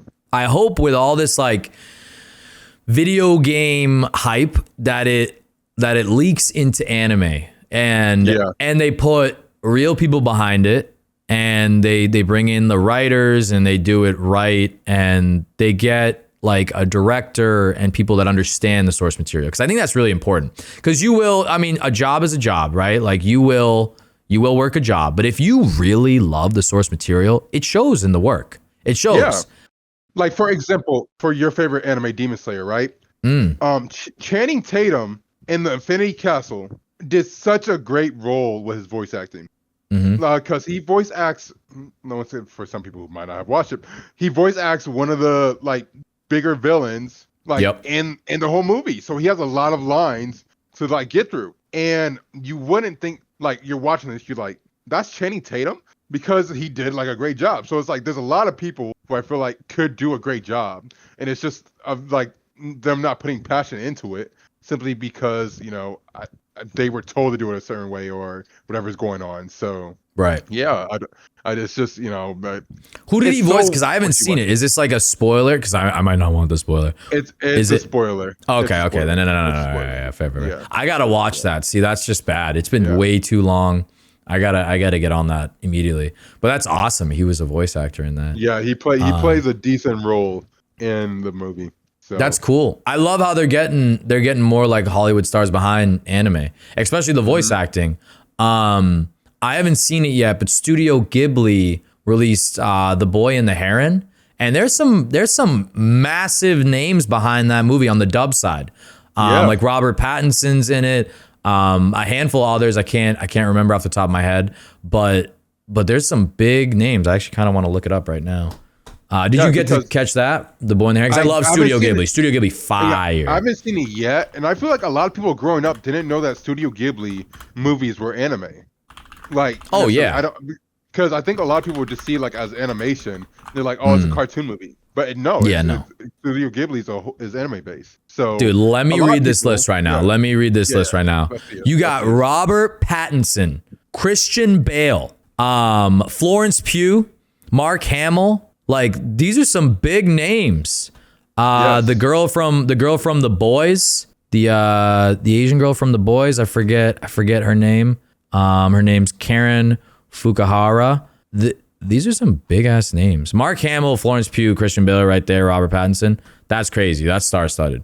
The Boy and the Heron. So I love that. And I haven't seen it. You're like, what? Yeah. Well, I mean, they've done it in the past, but Studio Ghibli cooks. They have some of my favorite movies. Princess Mononoke is probably my favorite anime movie. And then Spirited Away, you can't go wrong. Studio Ghibli. What else do they make? Right, Princess Mononoke, Studio Ghibli. I'm pretty sure. Mm-hmm. Yeah. Have you seen? Oh, Howl's Moving Castle. How did I forget about that? Howl's is absolute classic cinema. Classic. Yeah. Kiki's Delivery Service, classic. Spirited Away, My Neighbor Totoro. But I really like Howl's. Howl's is one of my favorites by Studio. Yes. Yeah, and Princess Mononoke is so classic. Oh, and I always mess this up. Nusaka, what is it? Nusaka of the Valley of the Wind. I'm definitely not saying that right. Ponyo's good. Yeah, these are so classic. I think I saw some news about Ghibli. Like something's going on with Studio Ghibli news. Yeah, no, I can't find it. Remember anything if anything was happening with it. Yeah, no, I just remember seeing something big. But they, you know what I really like to see with them? They shit on AI generation. And it's it's really refreshing to see. Because I'm worried about that with anime where like they can just like press a button and like generate a whole fight sequence that would have taken, I don't know how long, weeks probably. I have no idea, literally no idea the process. And whatnot, yeah. Yeah, which is scary, exactly. Scary for the animators, but also scary for us because like, we won't know the difference, but like the element of human touch in animation is so important. And I'm really excited about I don't know if it's Pixar or Disney, but they're coming out with a movie about a cat. And Mila, I think is pretty excited right here, where it's completely hand drawn, like they used to make animation, which I'm really excited to see. Because you watch those old cartoons and they're special. Like you can, I mean, maybe you could argue, like right? You can feel the stuff being put into it. Exactly, like the layers to it. And you don't get that nowadays. I know it's polished, it looks great. We all have a crazy, like, we're just bad with attention. Like, you know, you need good eye candy, but when it comes to like real animation, it's nice to see people like actually put in the work. I feel like there's like a warmth to it when you're like, well then you just imagine like, oh my goodness, what were they thinking when they made that? Or like, what was in their mind when they decided to put that in there? Right. And then now it's just gonna be like, well, you know, they just wrote that down, and then it just like, it's a really scary world, but especially for that, because then it all turns into like AI slop, and then the real animators can't. They won't have, like, it'll be like the jobs will be very, very slim, and then they won't have the jobs to like, you know, develop their craft and make those like crazy sequences that we'll remember forever. It's really sad. It's really sad. And honestly, now that I say it though, I wish they fucking did AI generate 7 Deadly Sins. I really do. Anything would have been better than what they did with 7 Deadly Sins. I feel like people are gonna come into your chat now after watching this and be like, just mention 7 Deadly Sins, and it's gonna just shoot you in the heart. Dude, I mean, the way they handled that show, I was so excited. So excited. And in the 3rd season, I'm pretty sure it was in the 3rd season, there's a Meliodas and Escanor fight that I was looking forward to so much. Freaking much.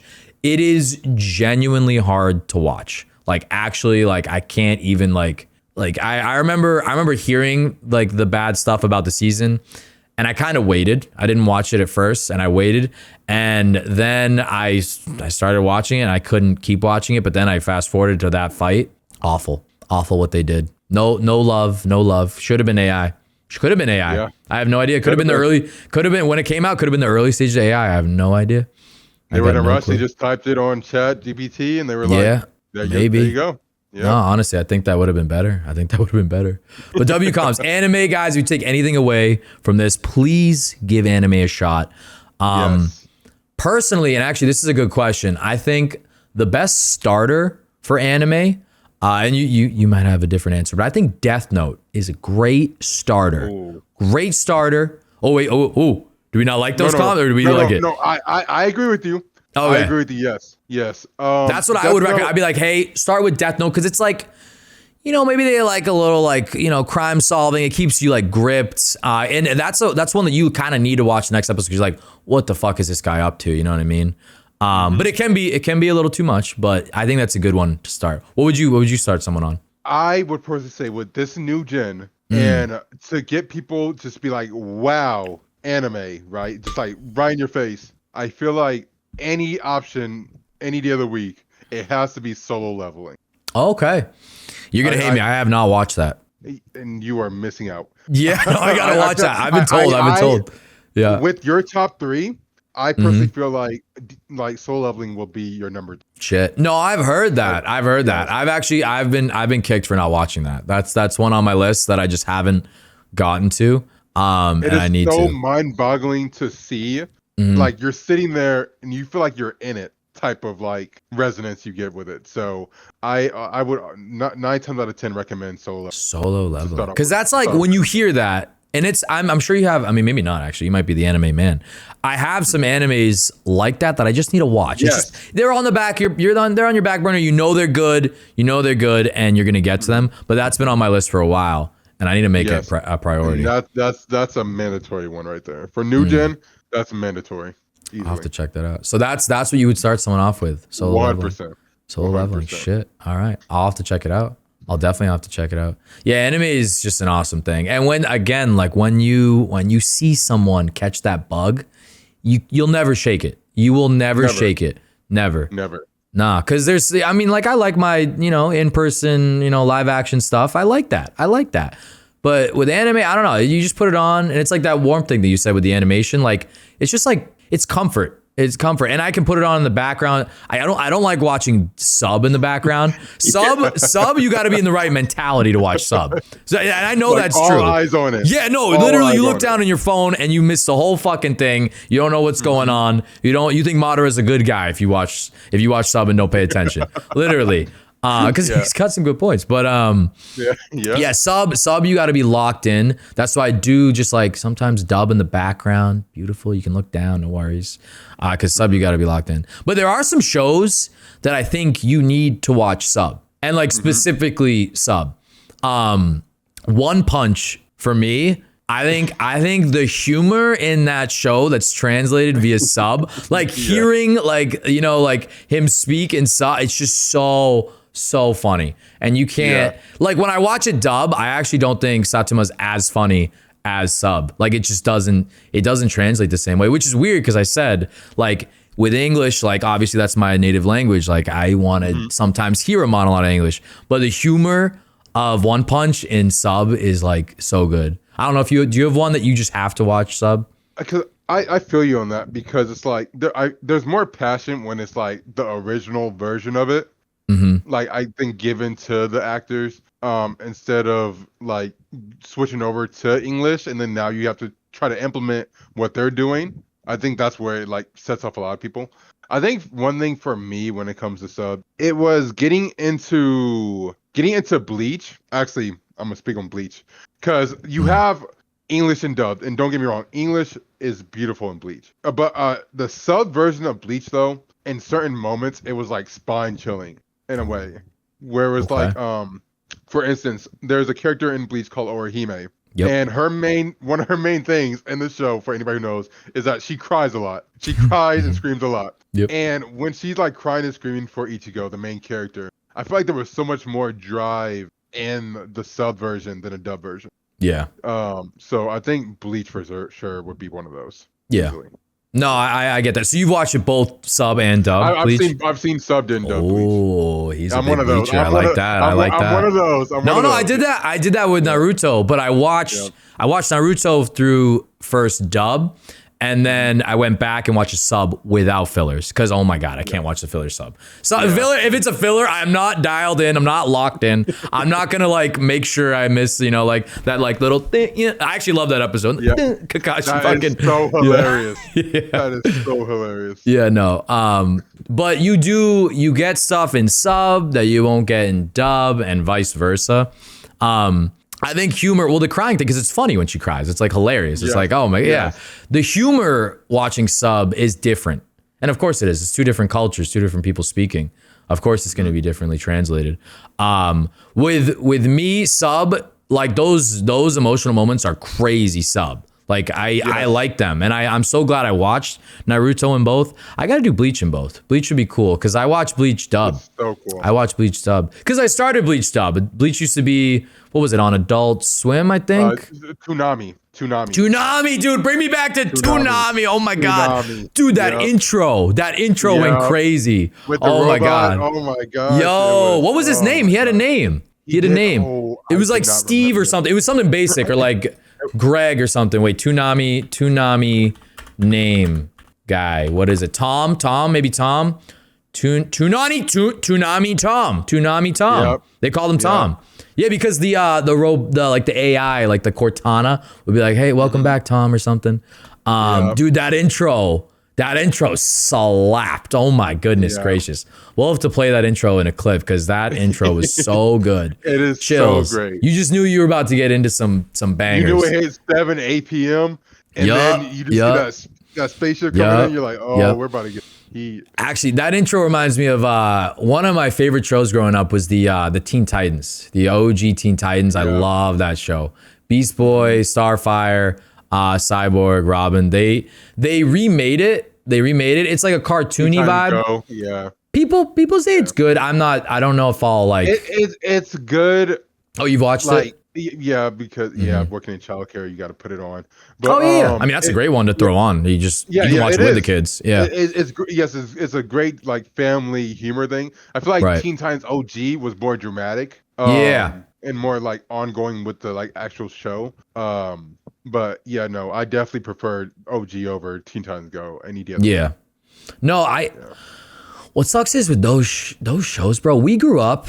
And I know we're around the same age group. We grew up with the best like animation. They don't make it like that because now they have to like make sure they're not like hurting anyone's feelings, like doing this, doing that. Like it was so raw what we were watching. And I don't think our parents knew because Teen Titans. You're right. They didn't know at all. Freaking dark, bro. That show was dark. Everything was Slade and Robin. That whole dynamic, bro. Robin schizophrenia phase, where dude, he was tripping sack right in front of our eyes, and it was like, and Raven with her daddy issues, and fucking what was her daddy's name? Saigon or Trigon? I think Trigon. It was something like Trigon. He was like locked up in dude. It was crazy. It was deep, and a lot of other shows too that like. I'm not gonna lie, like I don't know, they would never air, never they would not today. air to this day. Like the Ghost Stories thing I told you about, it's not meant to be out there in the public. Yeah, but that's like, I think it's good to grow up with that type of stuff. I really do. Yeah. Like I'm actually very glad. I might, when the day I have a kid, other than Milo's watching all the OG shows right now. But the day I do have a kid, I think I'm gonna put on that OG stuff. Because I think I'm really glad I grew up with it, and I hope media goes back to that because that's like good. Now it's just dry. Like I think it's a little dry, except for certain shows. But I think you know what I mean. It's getting a little dry. It's getting a little because it's just like everybody's scared to be a certain way, right? Because then you're perceived in like the weirdest way possible. Yep. Like I think the only things that's out right now that still has that old school feeling is like you got your Family Guy, you got your South Park still going, you still got like these other shows that are like continuous with all that stuff because it's been known for it, but there's nothing else out there like it simply because you're not allowed to. Dude, it would get canceled. It would get canceled. It would be canceled right off cuff. South Park, you're so right on that. South Park, Family Guy, they have like that pass. That like you can do that. If you're a comedian, I feel like you have that pass. But for everyone, and even so, it's so sad when like comedians get hit with like stupid stuff. Like, oh, you shouldn't say that. It's like literally their job is to joke. understand that at the door. Like that's literally their job. Nothing's serious. And sometimes I make jokes, but like it's not rooted in any hate. Like nothing. You're just joking. Yeah. But you're so right with the fact that like Family Guy, South Park, like they can do it, and it's interesting. Will we see like other things emerge because of that, like that climate? Like that's like weird to think about. Because imagine Family Guy. Imagine like you got another Seth MacFarlane. He's got an amazing. I love Family Guy. I grew up on that. I love Family Guy. I actually. I probably shouldn't have been, but my dad used to stay up at night and work, and I would be there with him. It was like literally when I was like 4 years old. He would plop me in front of the TV. He would put on what he thought was Cartoon Network. You know how Cartoon Network, Cartoon Network makes that switch. They had that like 10, I forget what time it is, like 9 o'clock, 10 p.m., whatever it was. And I would stay up late with him. It would be a switch into Adult Swim, if those who don't remember were around. And he would be like, oh yeah, Cartoon Network, great. And there's cartoons, Family Guy. He's from Italy. He didn't know what was going on. He kind of just tune out, go to work, plop me in front of the TV. And I would watch Family Guy. And it was probably not the best thing for me, but I also like, I don't think it like messed me up in any way. Like I liked watching it. And I'm really glad. Robot Chicken? Oh, Robot Chicken was so good. Robot Chicken was so good. Goodness. Yeah, that shit was raunchy. Oh my God. That was Robot Chicken's classic. We never should have been watching that in the first place. No. When it was on though, it was like, oh my God. Yeah, that reminds me, those old shows, I love those shows. What was it? Aqua Force or Aqua Team? Yeah. It was like Meatball, Fry and Shake. Dude, I loved that show so much. That show's so classic. Yeah, Adult Swim back in the day, After Hours, bangers. Absolutely. It was also like a weird like Birdman, like I don't even know, like an interview show. Remember that Birdman show? Yeah. They would like sit in a booth and like talk with like a grasshopper. What was that show? That was a throwback. Was it this guy right here? This guy? Yeah. And they would sit in a booth. I'm pretty sure it was this guy. They would sit in a booth. No. Well, this was Attorney at Law. Birdman, Attorney at Law, I think. What am I thinking? No, I think the same thing though. Because I know they had those shows where there would be like actual people, and then like, where am I thinking? Yeah, this is Birdman, Attorney at Law. That's what I was. What am I thinking of? Thinking of something else. There was like a grasshopper. Remember that grasshopper guy? Potentially. No, this was up him up as a booth. Yeah, I don't know. But either way, I actually kind of want to see. Let's see, Adult Swim, old shows. Let's see what's going on here. Yeah. Let's see what's going on here. Let's get them all. Yeah, Aqua Team, Hunger Force, Harvey Birdman, Attorney at Law, Sea Lab, The Brank Show, Home Movies, The Venture Bros. Oh, Cowboy Bebop. That's another amazing. That's one of my tops. I actually don't know why I didn't fucking think of that. But you usually you think of other animes as you're like making that list, and it cycles in. But Cowboy Bebop is so classic. I love that like Western vibe, like that noir type feel that they brought to Cowboy. There wasn't nothing out there like Cowboy Bebop at all when it dropped. Adult Swim shows. What's the program? I kind of want to see like 2000s. What was going on in the 2000s? Not the 2100s. Holy shit. Also, I can't believe 2026 is like right around the corner. 2026 that's like wild. In a few days. Bro, that's wild. Yeah, guys, you'll see it after, but it is Christmas Eve today. The day me and Daaavy are filming. Yeah, Merry Christmas Eve to everyone. I hope everyone has a good Christmas. You'll see this pod after. Yeah, Happy New Year. I think they'll see it before the New Year. I'll get it out before the New Year. Okay. I'm pretty sure. But either way, Happy New Year. The Brack Show, was this it? No. Oh, yeah, because there's that little grasshopper guy. Oh my goodness. Do you remember that? This is like hidden under, like, I don't know. And then this show used to creep me out for some, like this. Dude, no, it was weird as hell. But then they did a crossover, I think, with this grasshopper and Harvey in like a show. It was like a late night show, but it was cartoon on Adult Swim, and I can't think of it. This guy was creepy as hell. I mean, a lot of these shows for kids at Adult Swim were like nightmare fuel, but that's crazy. The Venture Bros. Venture Bros was good. This is it. This is what I was thinking of. Okay, my bad. My bad. I got excited there. Space Ghost Coast to Coast. Space Ghost Coast to Coast. This is what I was thinking of. Space Ghost Coast to Coast. This is exactly what it was. This guy. I don't know why. He kind of looks like the Birdman thing. But he would have like a late night show. And there's the grasshopper right there.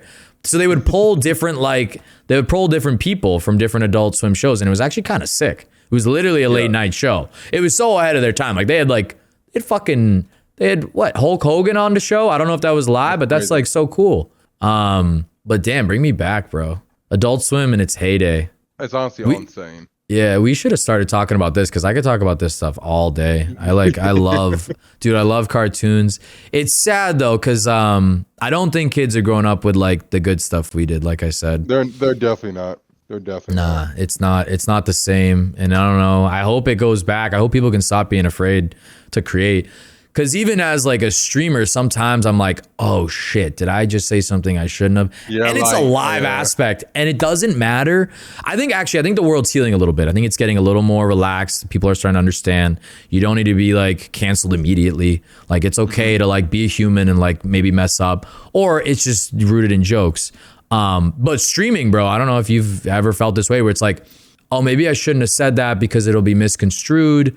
Or it'll hurt. I mean, like, and you're never trying to hurt anyone's feelings, but you don't like want to. And it's a live aspect. Literally, sometimes you're like, oh shit, I said that. Oh my God.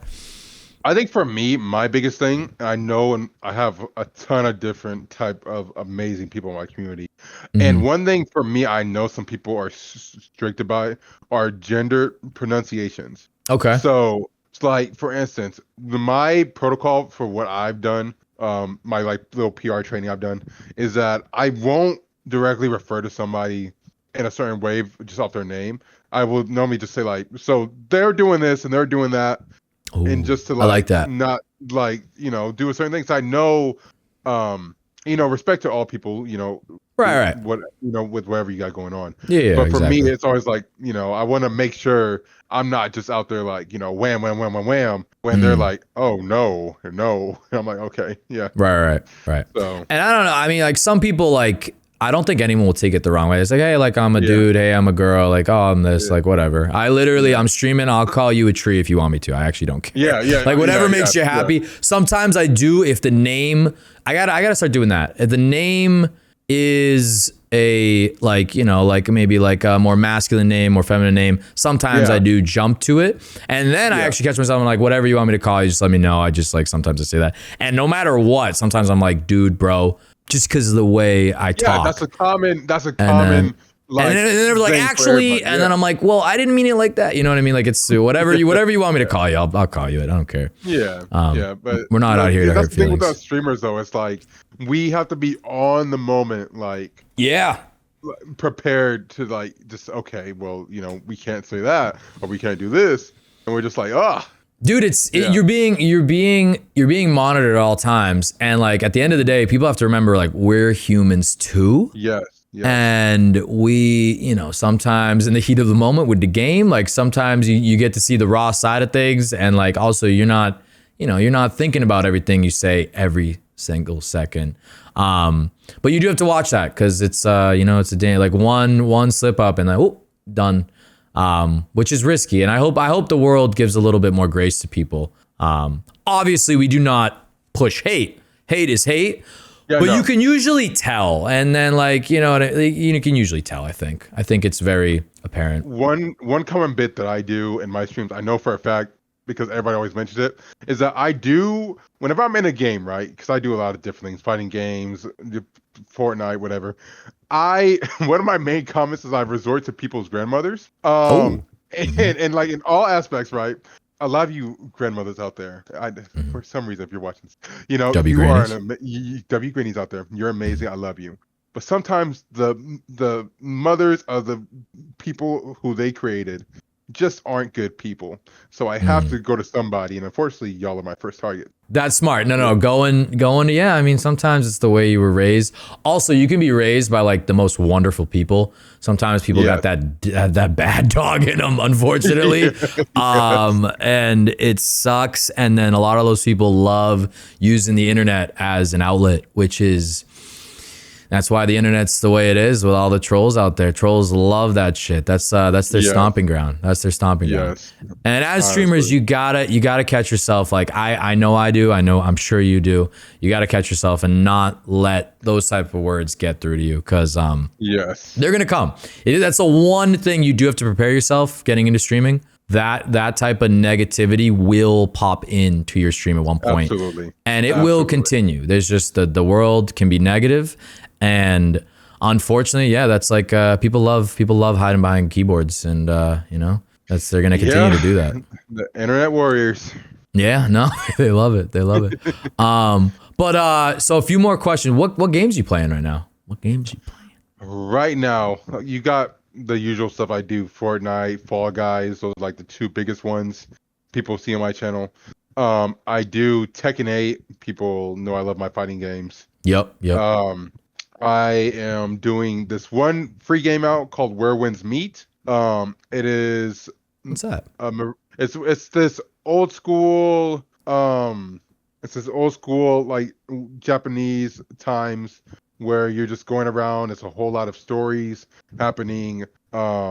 It's a really in-depth game. For it to be free, there's a whole lot going on with it, but it's just, that's literally the only way you can explain it. So it's a free-to-play game, open world, where you're just going around, you know, slaying world bosses, creating stories, making connections with people. I like that. I'm gonna have to check that out. Honestly, amazing. It's one of the top games out right now. Honestly, it's a lot of data. If you do download it, it's like 120 gigabytes. Oh, that's not bad, dude. I'm used to Call of Duty. COD takes up friggin' a whole 500 gigabytes and some, bro. And then every update's like 100 gigs after that. COD is a whole different beast. But no, we're taking a break from it. We are taking a break. So I'm doing that, and then some other like little games here and there. The mix, you know, I play a little bit of everything. So those are like the main things right now for me. Gotcha. What do we got to do to get you on Arc Raiders, Daaavy? Because that game is so good, and it's such a blast to play with other people. And I know you like that. Like you love squatting with people. And I just can't recommend it enough. I can't. Like it's so good. It's got me by a chokehold. Never thought more about a game. I play the game, I enjoy it, and then I think about the game afterwards, and I enjoy it. It's crazy. It's crazy what it's doing to me. And I've been seeing like with your streams, like I'll specifically be on your streams, and I'll be seeing, you know, the interactions. I goop, you know, all the crazy. Oh, you cut out there. What'd you say about the goop? I heard the goop. No, I know about all the lingo, like the goop, and yeah. And I would love to, but right now, you know, just financing. Got you. Yeah, that's okay. You know, come over to my stream. You'll see my PayPal. Go ahead. There you go. Shout out Daaavy, guys. Let's get him Arc Raiders, please. But I do know when I do play squad based games. So I would say my skill level when it comes to games, I'm pretty like average on all aspects. But I'm the talker of a group for many people who know. Like we know a lot of people in common, like Kins, Jesse Obo. And they will tell you I'm the yeller of the group. I'm the loudest of the group. If I get on that game, I'm just gonna be screaming 24/7. Dude, that's what's beautiful about it. You can do that. Yeah. That's what it's there for. I want you to be screaming in the lobby. So I will be getting it soon. I will get it. Nice. And then you will be one of the first people where I'm like, we need to play it. Yes. Oh, definitely. Yeah, we got to squad up. I will say, that game I think is gonna stick around for a while. I think it has absolutely. I think it has Fortnite, COD level like longevity to it. So whenever you get it, whenever anyone else listens to this gets it, I think it's gonna stick around. And it is just such a blast to play with people. I like solo gooping. Solo gooping is good. Yeah. But there's something about like loading on in with a bunch of people and just trying to get out with like good loot. It's like crazy. And it's a gamble each time. Like you can bring in your own stuff. You can lose your own stuff. Everything in that game is borrowed. Like, don't get attached to any guns or anything like that, because you know the bottom line of it is it's like it's an extractor. You get loot. You take the loot out. You get out. Yeah. Right. But you can also like go to just like kill other people, which is awesome. PvP is a blast. But that's like I also saw you playing Digimon. That Digimon. Did we get back to that? Because Digimon, you did. Okay, good. Because that game looked nice. Yeah. I'd say there's not a lot of Digimon streamers out there. Just because I don't know, you try to raid out to one, there's nobody else on. Oh, really? Damn, did the game not do too well? There's a few. This is the thing with anime games in general. So, like, besides the Naruto games and the Dragon Ball games, every other game isn't made to this day. Like, you would see an anime game being made. I think Solo Leveling just made a game but you'll see all these other games. You'll think it was made in 2010, but it was made last month. And that's the thing, where it's like you'll get on an anime game and there just won't be a lot of hype to it because it looks like it was made the show first came out. Right. So yeah, that's a bummer, because I actually was looking forward to a game. It was a fighting game where they brought every anime in. I think it was called Jump Force, but it was Jump also Force is the bag was dropped heavily, right? Did you play like that? Looked fucking sick. The graphics look crazy. It looked like it was in Unreal Engine 5. And I saw shit. Did it even come out? Like, I don't know. People like shat on it. Came out. It wasn't good. And Jump Force was supposed to be the game of all time. Yeah. So yeah. It's supposed to, like, it was everything. You could create your own character, like all this other stuff. It's supposed to be the greatest game ever. Then it came out and it looked like you put 2 action figures out there and were just moving them hand in hand and just going back and forth. That's what it looked like. That sucks, dude. It was the worst time. The connection was terrible. It was like, and they never fixed it, because that game was shaping up. Bro, I remember seeing gameplay and I was like, this is next gen gaming. Like I saw, like, I forget if it was like, I think it was Goku, like the little promo they put out. It was like Goku like flying around, and then you could like jump to be Naruto. All the animes were partnered in it. And it was open world, but also like fighting style. Yep. And it looked so good. I don't know how they like. Did they just like promoted that but didn't release that game? Is that what it was? They dropped the beta. It was played. People were like, "You need to fix this, this, and this," and they were like, "Shut up, we don't care." And then they dropped it, and then people played it. Yeah. For a week, and then that was it. That sucks. Yeah. That sucks. That was shaping up to be sick. And like, I mean, you handle that the right way. You have a bunch of animes like joining together. You could make a lot of money. Like, it could be. I don't know how. Yeah, I don't know how you should definitely manage that properly and make the community happy. And you got a cash cow on your hand. Yeah, but they were just like, here. Yeah, I knew. And I saw you see red there. Jump Force struck. So you were pumped for Jump Force, definitely. I was so excited because the big thing for me, I love creating characters in a game. I think that makes the most money ever, is creating characters. And I've seen that you could create your own character as well as fight with other people. So I'm like, I can make my own character. I can have Naruto right next to me, and then I can have like Sanji from One Piece right there. And I'm like, we're good. Sick. Yeah. And then I get in there, and it was the most disappointing thing ever. Dropping money and then just being like, this is garbage. Sucks. What was it? A full price game too? Like 60, 70? Full price. Full price. It was when everything was averaging 60.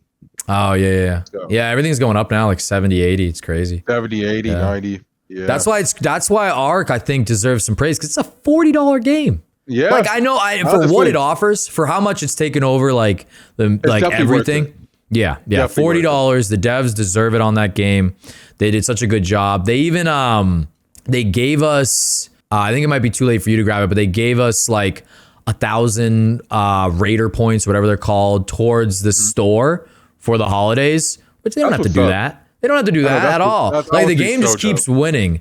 And I'm big on supporting like developers that actually give a shit. Like, you can tell the game, like the people who made it, like actually gave a shit, and it relates and shows. And yeah, it's just an awesome game. Jump Force, not the same vibe. Every time I hear those two words together, right? Yeah. Oh my god. Yeah. No, I don't mean to, because when you manage IP like that, you have to be super careful. Yes. I mean, I guess in Jump Force, like it was all like, you know, one huge thing. But you put out something bad. You put out a bad Digimon game, bad Pokemon game. People, like, it hurts. It definitely hurts. It hurts the soul. Yeah. It hurts the soul, because like you grew up with this. You want something good out of it. Then you play it, and it's like, oh, I wasted money. Yeah, you wasted money. And it kind of sullies those old feelings towards the IP. Like, it's like, damn, like they did this to that. My biggest gripe is Star Wars. Are you a Star Wars fan?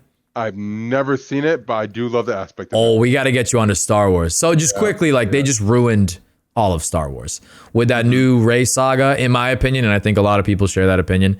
They just ruined it. Disney did not do a good job. They're doing a good job now, but they just mismanaged that so big. And they ruined, Luke Skywalker, right? You know that name? Yeah. You know Luke Skywalker?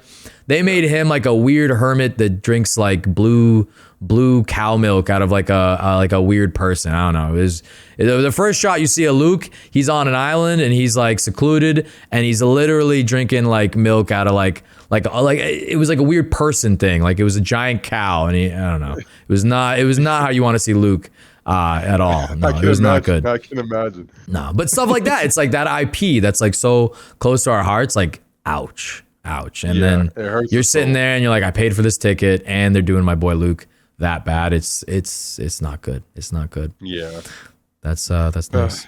Are you watching Stranger Things? So no. No Stranger Things? I'm one of those. No, I like that. I like that. Yeah. The first season's really good. I would say like give that a watch. But other than that, like I mean it's good, but they're just trying to like I don't know. I think it's a little bit done with. Yeah. The last season you can kind of tell it's just not the same magic. But the first season's like worth they're just it. throwing stuff in there and they're just like, yeah. It's good. It lost the magic. I think they're just trying to stretch things out, and the route they're going, I don't want to give you any spoilers. We don't have to talk about it. The route they're going, just like not it. You know what I mean? Not Jump Force level, not it, but like still like, yeah, you know, I don't know what they're doing. Yeah. Here. Are we gonna see Avatar 3? I feel like they have to drop it. I think they have to. I Well, think no. They the third one's in theaters right now. Oh, it's in. Oh yeah, it's in theaters. Yeah, that's what I meant. No, you're good. I was gonna say, are you gonna go see it? That's what I meant. Oh, see, now that you said that, I don't even know what's out. You're like, oh, now I might. Now I might. Yeah. So I'm like, I might as well now, because I'm like, with how much traction it gets with every single thing they've dropped. I'm like, you know, it's a beautiful thing to watch. Like you're never gonna see and be like, oh, I didn't enjoy what I watched, because it's eye candy. It's eye candy. I did not know that. No, yeah, I mean, no, yeah. Well, now you know. Those. So I saw. Have you seen the first one? You seen the first one? Yeah. So the first one's really good. Like I think it's good. They could have stopped there too. Like honestly, they really could have. Yeah, and I think actually James Cameron's like he's kind of rapped on them a little bit. Like he said if this one flops, but there's no shot it ever would. It's not going to flop. No. People are gonna go see it. I do want to see it. Because I saw the second one in theaters too, and it was good, but it just didn't have like it was good, but it just like that first one was like the magic. The first one was like just mind-boggling and the second one was like a building block, I think, to the third, and the third one is definitely gonna be sick, I think. But they're all eye candy. They're just so spaced out. I feel like it's tough because I was bringing up how like studios should take their time, but like with Avatar, I'm not like gripped on the IP, so like when it comes out every 10 years, I'm like, oh shit, like that's coming out. Maybe I should probably see that just because like you got to go back and then watch the others, and it's right. Yeah. Well, I'll always rewatch the first one. The first one is sick. It like makes sense. Kind of crazy though, because the first one's whole premise is like, you know, like a Marine giving up his whole race for some alien booty cheeks, which is kind of fucking awesome. But he literally did it. He sold it all. He was like, yo, she worth it. And I'll betray it. But they were doing some shady. It was very like, I think it was very adjacent to like what happened with the Native Americans in like America. Like they were just pushing them out for the resources. So I think that was awesome. Now I don't know. Yeah. I don't really know what like the premise is. I forget if like, I think the humans are coming back, but then you're just redoing the whole same story again. And I don't know if you can like, if it needs to happen, but I'm going to watch it. It's just like a big back and forth. Right. Between like how they should like live one by one. Exactly. Yeah. But Jump Force, bro, I was really excited for that game. That was such a fumble. That game was supposed to be so life-changing for me, and it like honestly hurt me. For everyone, bro, that's like you can't handle it like that. I hope they redo it better. Not Jump, you know, like I don't want Jump Force touching anything. Yeah. Like no one at Jump Force should touch anything moving forward. But I hope a game like that comes out because I like those fighting games too. I think a route they're going to go with it is going to be like a battle royale, because you know like how everything's battle royale now. I think the way that they would do it, it would be a battle royale. We pick a character and just go in there, type of thing. Everything's a battle royale. I mean, that sounds like a good time, but the fighting aspect would just be weird because it's like hand to hand. Like they'll have to manage that really interestingly. This is actually a good topic. Where did you hear about that? That's actually super cool. It's just, well, I necessarily didn't hear about it. It's just like if you put everything together that's been going on, like like with like Arc Raiders, with you know Fortnite, with like a whole lot of other things. The main aspect is that people want to drop down and just go at it. So I think like the main thing they would go for is like, okay, how can we get people attentions? Like, you know, battle pass, you know, get down there, be whoever they want to be and do that. And I think the best way to go about it would be a battle royale. Dude, that's actually such a good idea. Wow. And yeah, you're so right. Like everyone, I think like battle arena games are kind of dead. Like, yeah, no one, like, I mean, COD is phasing out fast. it is. It is. It's not good. And I like COD. I hope they fix it. But oh my God, that's actually super exciting. An anime game that's like dropping on in. They have to do the combat right though. I don't know how. They do. Because it makes sense for shooters. Obviously, you can just shoot anyone, but fighting's a little different. And then it might get a little too like over there doing like a spirit bomb. You got right. And then, well, I mean, you could do I mean, a lot of them have projectiles, but then when you get like, imagine like 5 people fighting each other and just mashing buttons like in a circle, then it might get like stupid. But you wouldn't play it like that. But I mean, I don't know. Then it might get silly. That sounds sick. I hope they do that. That's fire. I hope so too. Yeah. That's fire. Daaavy, we just hit 2 hours. 2 hours. 2 hours. Ripping it up. Yeah. 2 hours ripping it up. Now would be a good time if you want to drop any of your socials. We're going to plug old Daaavy. Guys, please go check him out. Where can people find you, Daaavy? You could find me on IG. You could find me on Purple app. You could find me on TT, all with Daaavy with 3 A's, no more, no less. TV. I do want to say too, just personally speaking, whenever since the year is wrapping up, whenever people come to me and they ask me like who I've been watching, I always mention that you are one of my like favorite streamers I've come across this year. Thank you, man. You know, just because of who you are, for the love you show people, and honestly, that's a big thing for me in general. So I'm once again honored to be on here and to be able to be a part of you and your community now. So I'm very thankful. Oh, Dave, you're gonna make me cry. Thank you so much for that, Daaavy. I appreciate that. That's awesome. Of course. And I feel the same way about you, bro. Whenever I drop into the Daaavy stream, it's just vibes, like straight up vibes. I love the energy you put out, and that really means a lot. Thank you, man. Well, I appreciate you coming on, man. I can't wait for this episode to drop, and we will be catching you, Daaavy. Daaavy. Of course, glad to be Milo, here. did you want to say bye? No, Milo's not here. Milo, the whole episode, Milo, you missed Daaavy. That's ridiculous. Say bye to Milo's over there Daaavy. living her life. She said, bye, Daaavy. She's upstairs, yeah. No, yeah.